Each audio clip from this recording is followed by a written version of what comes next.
Gentleman yields back. I thank you for your testimony. We'll now move into the question and answer portion of the hearing, and I will begin questioning by recognizing myself for 5 minutes. All right, let's talk about these kids.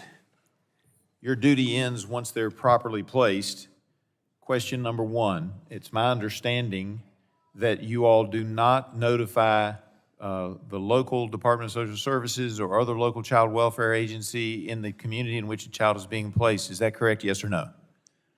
Mr. Chairman, we have to protect the privacy of children, as you would expect for any child, and so we try not to provide information about the child.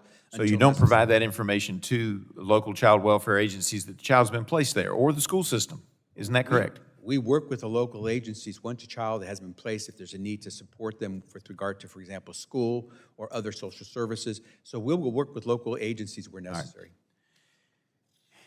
When a familial relationship is claimed, do you all do any kind of a DNA test to establish a genetic link between the sponsor and the child? And I asked that question, and it became more poignant last night as I was watching Sound of Freedom, because the bad guy was bringing a child who'd been kidnapped across the border. The good guys were there to intercept, but he presented fake documents claiming to be the uncle of the child. So do you all do a DNA test? Because I just got to tell you, Mr. Secretary, my information indicates that you all only do a DNA test in about 23% of the cases, and that's usually looking for child predators of some sort, not familial relationship. Is that true? Mr. Chairman, we go through a thorough vetting process for each and every sponsor. We make every effort to try to find the closest relative for that child. And one of the tools that we use is DNA testing, voluntary DNA testing. But you don't do that in every case where familial relationship is claimed. Isn't that true? Well, we make sure we verify the identity of the person. So, for example, we will use birth certificates. We will use other documentation that proves who the individual is. But a birth certificate coming from another country, just like the passports presented in the film last night, may be forged. You would agree that documents can be forged, and that's not necessarily reliable. Man, I just got to tell you, I'm a member of Ancestry.com, and I have their DNA test. They can tell me about fourth cousins that I never knew existed on my father's side. There's a way to do this, and if we're truly going to properly vet before we place these children, we need to be doing more DNA testing. Let me move on. And that's why we use DNA testing where it can help. Well, occasionally. I'd like to go over the sponsor vetting process in more detail. I checked this morning, and field guidances 10 and 11 are still in effect.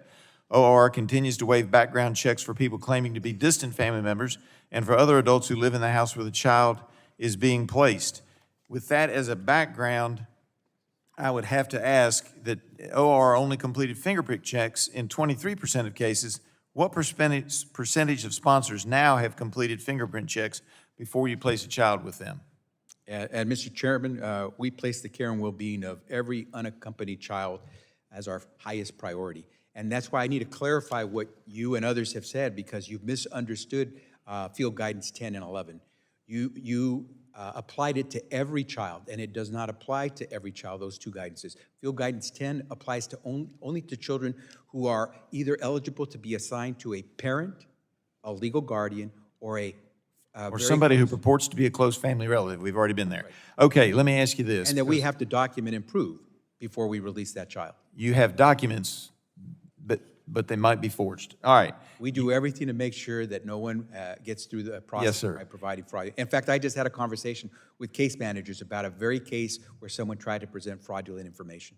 And I appreciate that. Look, let me make this clear to everybody. I know you got a tough job, and I want to work with you to try to solve some of these problems. Appreciate your saying that. But I am concerned when I see statements like what appeared in the New York Times article, which I've asked to be incorporated into the record, where according to the recording, it says, you said, if Henry Ford had seen this in his plants, he would have never become famous and rich. This is not the way you do an assembly line. You want to explain that? I'm going to give you a chance to explain that, because that's a damning statement. And on top of the Florida report, which says that, which I agree with, that if we were treating U.S. children this way, it'd be considered neglect and somebody'd be going to jail. Please explain. And thank you, Mr. Chairman, for giving me a chance to explain, because there is a very simple explanation for that. As you said yourself, and as I think every member has said, we were facing deep challenges trying to make sure that children were not stuck in the Department of Homeland Security's adult detention facilities. That is not a place for children. So we needed to make sure we had a safe place for them to be. good bed, the care they needed. So we need to be very efficient with the work we were doing to always have a bed available. So what I said is, we need to make sure we're working efficiently. It's about process, not people. Henry Ford would not have become famous simply because he produced a lot of vehicles. He became famous because he produced good quality vehicles at a time when it was tough to do so. We want to do quality work. You can't do that if one day you do well and the next day you don't. My comment dealt with the process, not the people. Well, and I will close by just saying that I still think there's a lot to be done. I'm glad to hear you say Absolutely. those things, but there's a lot to be done because I think we're letting too many children, and even one is not acceptable, but we're having hundreds or thousands of children who are slipping through the cracks, and a better job needs to be done. And I think using more DNA testing and more real background checks instead of just a background check that is some internet search engine would be helpful. Look forward to I yield working. back and now recognize the